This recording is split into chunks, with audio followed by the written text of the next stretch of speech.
Pinupuri ka namin, O Diyos, Ama, Anak, at Espiritu Santo. Salamat, Ama, na ibinigay mo sa amin si Jesus na iyong anak, na namatay para sa aming kasalanan, iyong muling binuhay, iniakyat at iniluklok sa iyong kanan sa langit.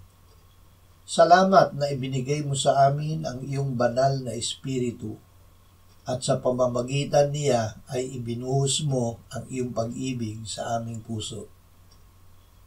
Salamat, Ama, na dahil kay Kristo ay may kapatawaran ng aming mga kasalanan. Mabubuhay na muli ang mga namatay at kasama ng mga nabubuhay sa pagbabalik ni Kristo ay ipipiling mo kami sa iyo upang makasama mo hanggang sa walang hanggan. Ang lahat ng nagkasala sa amin ay aming pinatatawad sa araw na ito at sa bawat araw ng aming buhay. Amen.